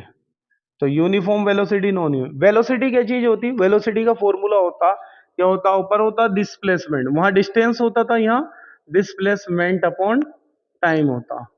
Displacement upon time. तो सिंपल सी चीज है, स्पीड वेलोसिटी में सिर्फ इतना ही फर्क है जितना डिस्टेंस डिस्प्लेसमेंट में। जहां जहां डिस्टेंस यूज कर रहे थे वहां वहां हम डिस्प्लेसमेंट यूज करेंगे तो स्पीड क्या हो जाएगी, वेलोसिटी हो जाएगी। जैसे एवरेज वेलोसिटी क्या होती, तो ऊपर क्या आएगा आपका total displacement, total displacement upon total time आ जाएगा, total time. Average velocity total displacement upon total time, velocity displacement upon time. Uniform velocity की जैसे बात करेंगे तो यूनिफॉर्म वेलोसिटी क्या होगी, एक ऐसी वेलोसिटी जो वेलोसिटी ना कम हो ना ज्यादा हो, बिल्कुल एग्जैक्ट सेम डायरेक्शन में सेम स्पीड से चलती रहे, उसकी ना तो डायरेक्शन चेंज हो ना वेलोसिटी, तो उसे क्या बोलेंगे हम, यूनिफॉर्म वेलोसिटी बोलेंगे। नॉन यूनिफॉर्म मोशंस की अगर हम बात करें तो नॉन यूनिफॉर्म वेलोसिटी की, जिसकी वेलोसिटी कभी कम होती कभी ज्यादा होती, कभी लेफ्ट टर्न कर लो कभी राइट टर्न कर लो, कभी स्लो करो कभी फास्ट करो, वो नॉन यूनिफॉर्म उसमें आती है, वेलोसिटी में आती है। तो सारे टॉपिक सेम है, बस डिस्प्लेसमेंट आएगा डिस्टेंस की जगह, और कोई भी इसमें चेंजेस नहीं है। अगला टॉपिक जैसे हम बात करते हैं, अगला टॉपिक है हमारा एसिलरेशन। क्या है हमारा, एसिलरेशन, एसिलरेशन। तो एसिलरेशंस की जैसे हम देखेंगे तो आखिर एसिलरेशंस क्या होते हैं, ये चीज है। तो एसिलरेशन का फॉर्मूला पढ़ो पहले, क्या होता है हमारा एसिलरेशन, एसिलरेशन क्या होता, change in velocity upon time.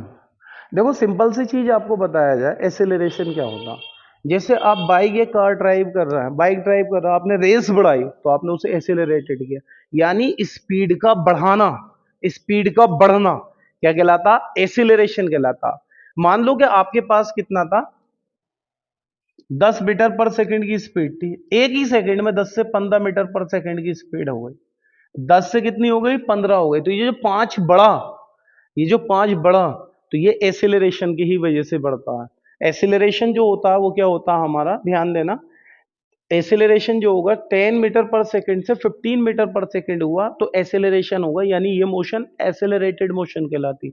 Accelerated motion वो होती जिनमें स्पीड लगातार इंक्रीज होती रहती है, तो एसिलरेटेड मोशन कहलाती। मान लो कि कोई कैंडिडेट यहां से चला, कार ए से चली, ए से बी तक गई, और बी से फिर सी गई, और सी से फिर डी गई, ये सी हो गया ये डी हो गया, ऐसे बी तक गई, लगातार उसकी स्पीड इंक्रीज हुई, कैसी उसकी स्पीड इंक्रीज हुई। तो स्पीड इंक्रीज होने की वजह से ये मोशन कैसी होगी, यहाँ पे एसिलरेटेड होगी, कैसी होगी, एसिलरेटेड, क्योंकि स्पीड का बढ़ना ही एसिलरेशन होता।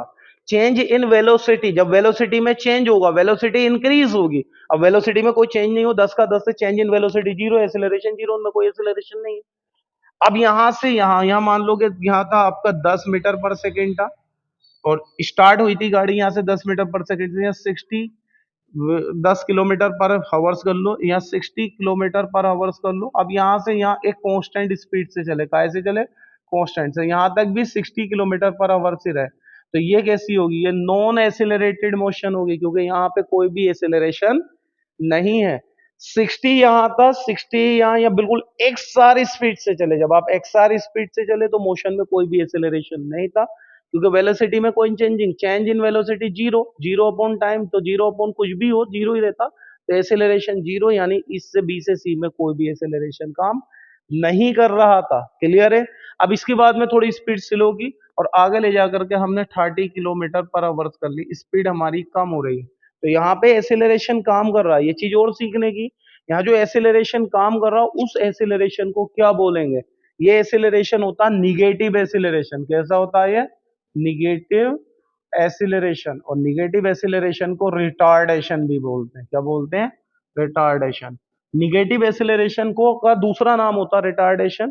तो निगेटिव एसिलरेशन हो या रिटार्डेशन, इसका काम होता है स्पीड को स्लो करना। क्या करना, स्पीड को स्लो करना, या किसी भी चलती चीज को रोकना, या उसकी स्पीड में कमी करना, निगेटिव एसिलरेशन या रिटार्डेशन। और जो पॉजिटिव एसिलरेशन होता है वो स्पीड को बढ़ाता, उसे हम एसिलरेशन ही कहते हैं। तो एसिलरेशन क्या होता है ये आपको समझ में आ गया, स्पीड का बढ़ाना क्या कहलाता, एसिलरेशन कहलाता।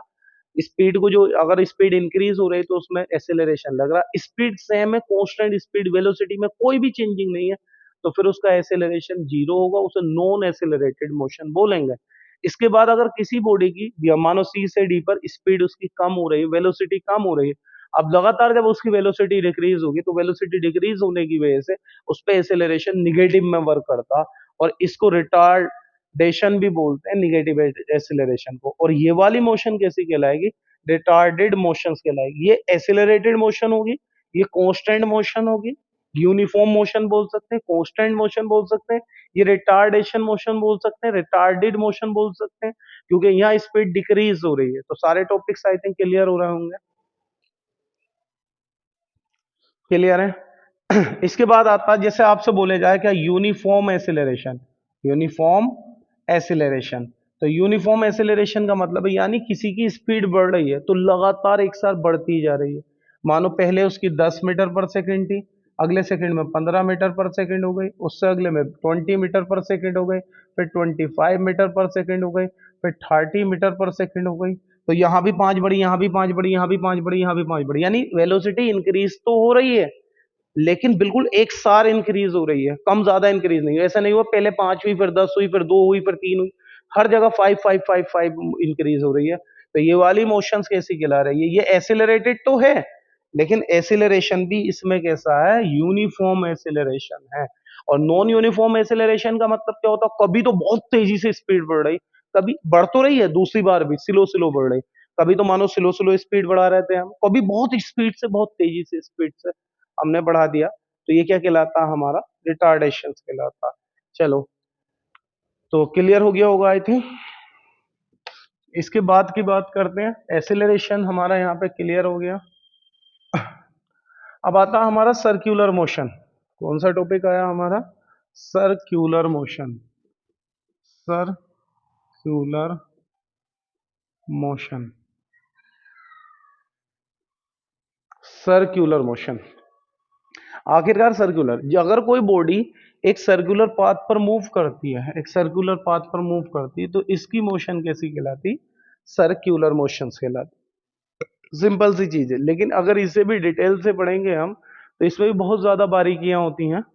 वो क्या होती हैं सर्कुलर मोशंस के अंदर? ध्यान से देखो, जब कोई बॉडी अगर सर्कुलर मोशन चल रही है, ये एक ऐसी मोशन होती है, देखो जैसे मानो इसकी स्पीड इस पर 5 मीटर पर सेकेंड है, ये हम स्पीड को पढ़ना है, काय को पढ़ना है बेटा? हम स्पीड। यहाँ इस पॉइंट पर, यहाँ से चल के ये पॉइंट यहाँ आया, यहाँ भी इसकी 5 मीटर पर सेकेंड स्पीड, यहाँ से चल के यहाँ आया, यहाँ भी 5 मीटर पर सेकेंड स्पीड, यहाँ से चलकर यहाँ आया, यहाँ भी 5 मीटर पर सेकेंड स्पीड। ठीक है, यहाँ आया, यहाँ भी 5 मीटर पर सेकेंड स्पीड है, यहाँ आया, यहाँ भी 5 मीटर पर सेकेंड स्पीड है, यहाँ आया, यहाँ भी 5 मीटर पर सेकेंड स्पीड है। समझ में आ रहा नहीं आ रहा? मतलब पूरे सर्कल पे कोई पार्टिकल मूव कर रहा है, ऐसे ऐसे ऐसे ऐसे चल रहा है, और चल रहा बिल्कुल एक सारी स्पीड से चल रहा, तो इसकी स्पीड कैसी हो जाएगी? यूनिफॉर्म स्पीड कहलाएगी। इसकी क्या कहलाएगी? यूनिफॉर्म स्पीड कहलाएगी। स्पीड कैसी हो जाएगी? यूनिफॉर्म। समझ में आ रहा? अभी बताया था यूनिफॉर्म स्पीड, या फिर इसे कांस्टेंट स्पीड भी बोल सकते हैं। क्या बोल सकते हैं? कांस्टेंट स्पीड भी बोल सकते हैं। यूनिफॉर्म या कांस्टेंट, मतलब 5 थी, 5 की 5 ही रही, बदली ही नहीं, चेंज ही नहीं हुई, पूरे सर्कल पे ट्रेवल कर आया वो, और पूरे सर्कल पे 5 मीटर पर सेकेंड 5 मीटर पर सेकेंड ही रही, ना 5 मीटर पर सेकेंड से ज्यादा है, ना 5 मीटर पर सेकेंड से कम है। तो इस स्पीड को क्या बोलते हैं? हम यूनिफॉर्म स्पीड बोलते हैं। तो यूनिफॉर्म स्पीड क्लियर हो गई। अब जैसे ये यूनिफॉर्म स्पीड हो जाती है 5 मीटर पर सेकेंड 5 मीटर पर सेकेंड, अब हम बात कर रहे हैं क्या ये यूनिफॉर्म, इसमें एसिलरेशन भी होगा? यूनिफॉर्म सॉरी वेलोसिटी भी होगी इसकी। तो ध्यान से देखो भाई, देखो ध्यान से, एसिलरेशन क्या होता है ध्यान देखें। स्पीड तो इसकी यूनिफॉर्म थी, स्पीड और वेलोसिटी अप्रोक्सीमेटली सेम होती, बस डिस्टेंस डिस्प्लेसमेंट का फर्क होता। तो क्या इसकी वेलोसिटी भी यूनिफॉर्म होगी? नहीं, वेलोसिटी में डायरेक्शन की भी जरूरत पड़ती है। स्पीड को सेम करने के लिए सिर्फ आपको मैग्नीट्यूड सेम करना, नंबर 5 का 5 ही था, हर जगह 5 था नंबर, ये चीज क्या है? नंबर जो 5 है ये मैग्नीट्यूड है। मैग्नीट्यूड में कोई चेंजिंग नहीं की तो स्पीड में कोई चेंजिंग होगी नहीं, क्योंकि उसे डायरेक्शन से तो मतलब ही नहीं है स्पीड को, क्योंकि स्केलर क्वांटिटी है। सिर्फ मैग्नीट्यूड सेम रखो, वो सेम रहेगा, वो कांस्टेंट रहेगा, यूनिफॉर्म रहेगा। लेकिन वेलोसिटी कैसा है? वेलोसिटी हमारा स्केलर क्वांटिटी नहीं है, वेलोसिटी हमारा वेक्टर क्वांटिटीज है। वेक्टर में क्या क्या चीजें जरूरत होती है? एक तो मैग्नीट्यूड, क्या जरूरत होती है? मैग्नीट्यूड प्लस डायरेक्शन की जरूरत होती है। तो अगर इसे यूनिफॉर्म रखना, इसे कांस्टेंट रखना, तो इसे कांस्टेंट रखने के लिए आपको क्या करना पड़ेगा, मैग्नीट्यूड तो सेम रखना ही रखना है, प्लस में डायरेक्शन भी सेम रखनी है। अब आप बोलोगे सर इसमें डायरेक्शन चेंज होगा, फोर्स हो रही है भाई, ये वाला पार्टिकल है इधर जा रहा तो इसकी डायरेक्शन ऊपर की साइड है, ये इधर आ रहा तो इसकी डायरेक्शन यहाँ, इसकी डायरेक्शन यहाँ, इसकी डायरेक्शन यहाँ हो गई, इसकी डायरेक्शन यहाँ हो गई, अब ये नीचे की साइड जाएगा, इसकी इधर हो गई, इसकी इधर हो गई, हर पॉइंट पे डायरेक्शन चेंज हो रही है। तो आपने कांस्टेंट सिर्फ मैग्नीट्यूड रखा, डायरेक्शन नहीं रखी। और वेलोसिटी को यूनिफॉर्म रखने के लिए मैग्नीट्यूड डायरेक्शन दोनों चीजें यूनिफॉर्म रखना जरूरी है। अगरचे दोनों चीजें यूनिफॉर्म होंगी तभी यूनिफॉर्म वेलोसिटी होगी, इसकी वेलोसिटी यूनिफॉर्म नहीं है, वेलोसिटी चेंज हो रही है। अब आप बोलोगे वेलोसिटी सर कैसे चेंज हो रही है, क्योंकि इसकी डायरेक्शन चेंज हो रही है। तो डायरेक्शन और मैग्नीट्यूड दोनों चीजों में से कुछ भी चेंज नहीं हो तब ये यूनिफॉर्म रहेगा, अदरवाइज ये चेंज होता रहेगा। तो बात आ गई सर्कुलर मोशन क्या होती है, यानी अगर क्वेश्चन आता अगर कोई पार्टिकल सर्कुलर पाथ पे यूनिफॉर्म स्पीड से चल रहा, यूनिफॉर्म स्पीड से चल रहा, स्पीड यूनिफॉर्म, स्पीड सेम है, तो क्या वो मोशन एक्सीलरेटेड होगी, बिल्कुल होगी। सर्कुलर मोशन कोई भी हो, चाहे वो एक सारी स्पीड से चले कम ज्यादा, वो तो एक्सीलरेटेड रहेगी, क्योंकि उसकी डायरेक्शन लगातार बदलेगी और डायरेक्शन चेंज होगी तो उसका वेलोसिटी चेंज होगा, वेलोसिटी चेंज होगा तो उनमें एक्सीलरेशन होगा। ये यूनिफॉर्म चलने के बाद भी ये एक्सीलरेटेड मोशन है, मतलब इसकी स्पीड सेम है फिर भी इसमें एक्सीलरेशन वर्क कर रहा है, जो एक्सीलरेशन इसके डायरेक्शन का काम करता है, जिसे सेंट्रल एक्सीलरेशन भी बोलते हैं, जिसकी डायरेक्शन कहाँ होती, सेंटर की तरफ। कुछ बच्चों ने पढ़ा होगा सेंट्रीपेटल या सेंट्रल एक्सेलरेशन, वो वर्क इसमें यहाँ पर करता है। ठीक है, अब इसके बाद में हम यहाँ पे ग्राफ पढ़ने जा रहे हैं, तो डिफरेंट डिफरेंट टाइप्स के हम ग्राफ पढ़ेंगे, ग्राफों को समझेंगे कि ग्राफ क्या होते हैं, कैसे होते हैं।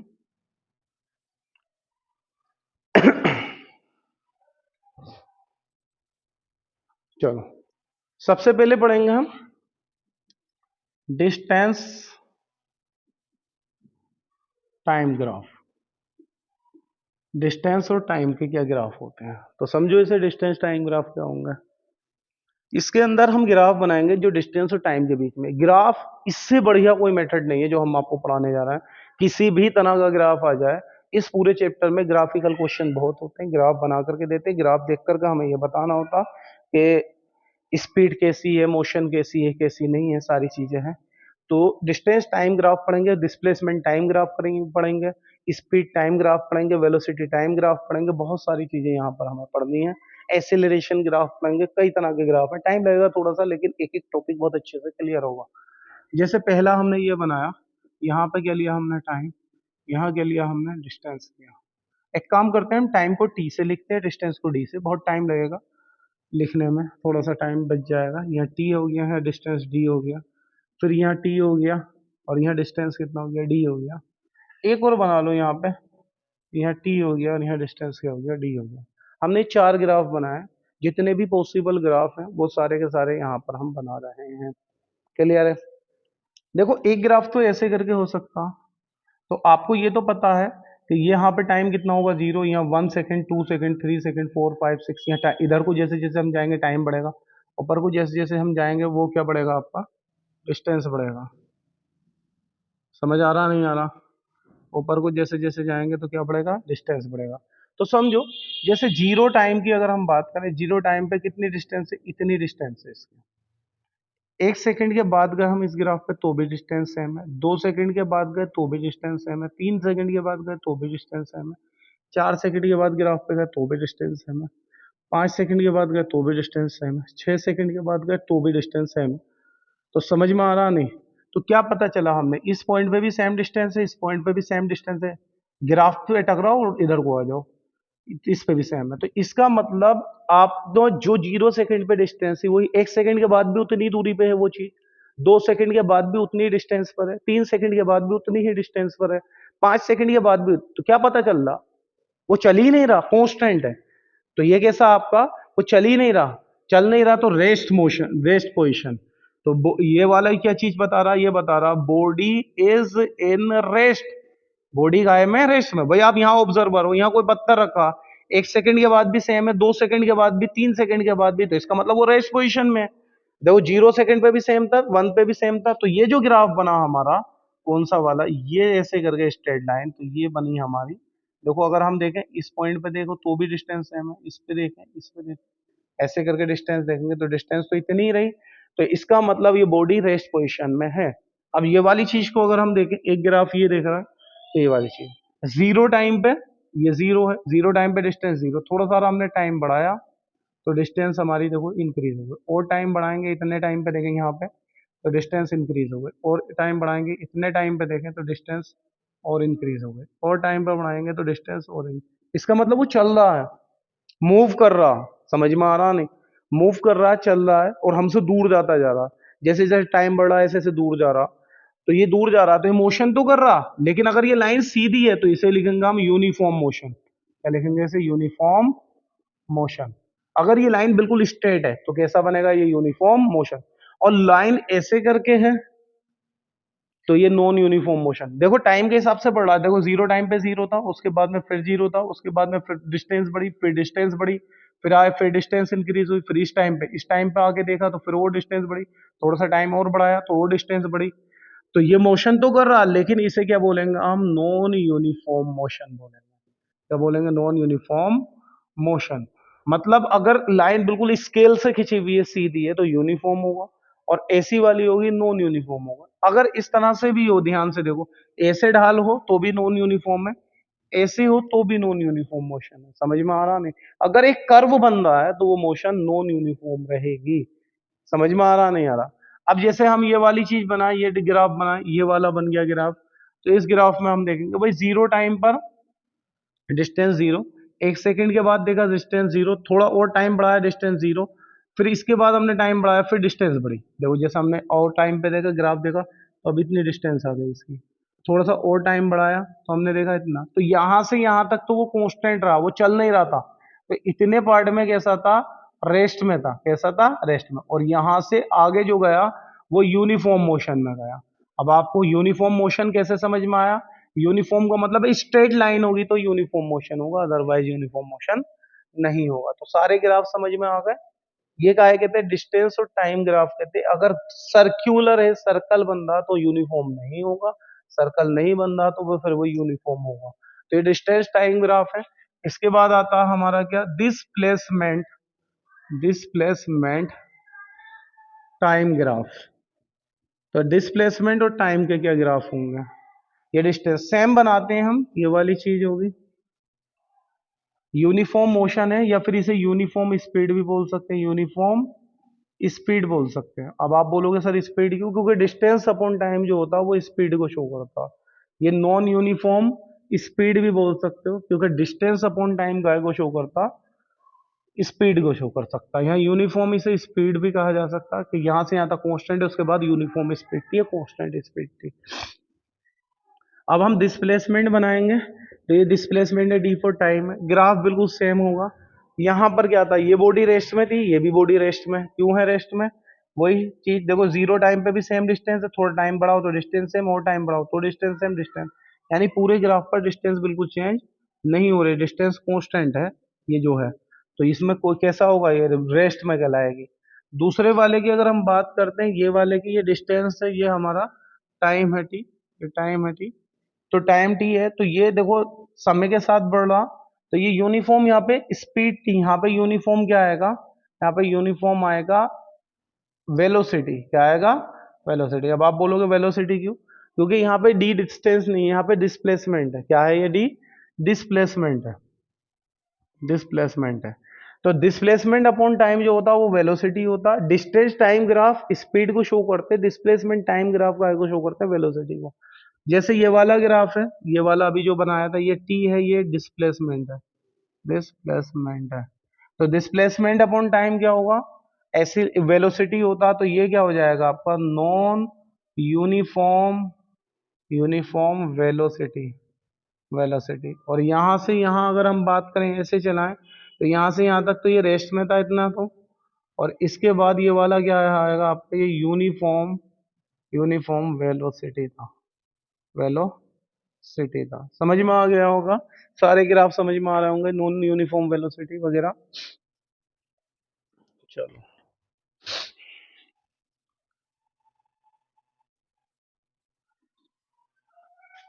इसके बाद अगला क्वेश्चन क्या है?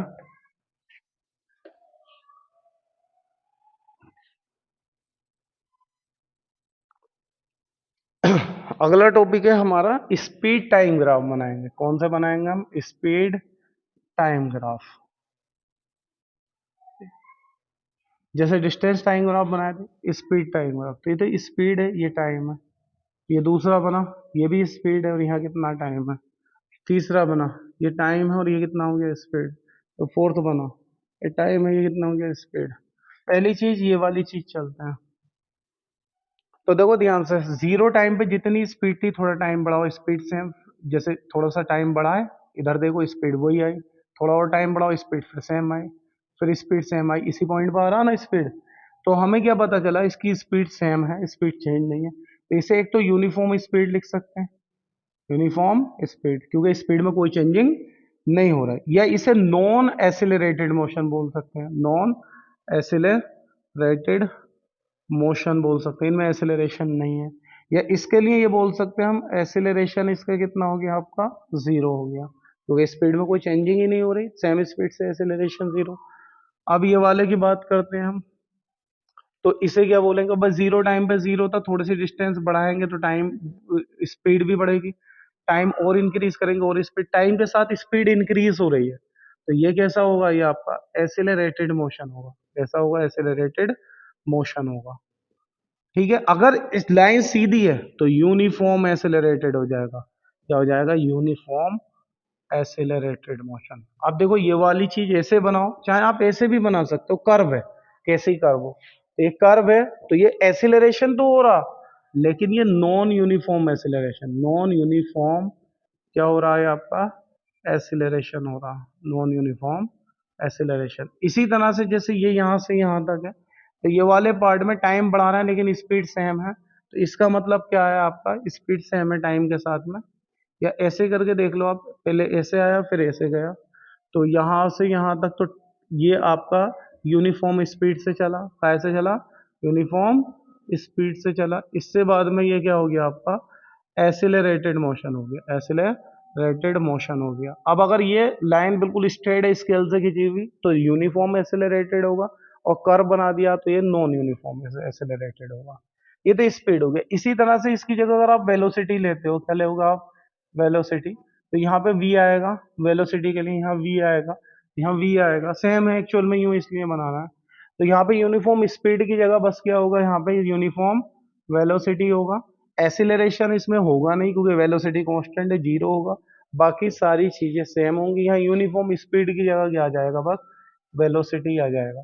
ये हमारे सारे के सारे यहाँ पे ग्राफ भी कंप्लीट हो गए हैं। अब इस चैप्टर के अंदर जितने भी टॉपिक्स थे, सारे टॉपिक्स क्लियर कर लिए। एक बार रिवाइज कराते हैं। हमने मोशंस पढ़ लिया, रेस्ट पढ़ लिया, मोशन रेस्ट को एक्सप्लेनेशन किया था अच्छे से। स्केलर वेक्टर क्वांटिटी पढ़ ली, यूनिफॉर्म नॉन यूनिफॉर्म मोशन पढ़ लिया, स्पीड पढ़ लिया, average speed, uniform speed, velocity, average velocity, uniform velocity, acceleration, uniform acceleration, average non uniform acceleration, retardation, circular motion, distance time graph, displacement time graph, speed time graph, velocity time graph. तो इतने सारे topics हमने इस एक lecture में complete कर लिए। अब रही बात क्वेश्चन आंसर किस तरह के आते हैं, तो क्वेश्चन आंसर के लिए एक अलग से वीडियो बनाई जाएगी, क्योंकि ये वैसे ही ऑलरेडी काफी लेंथी हो गई है।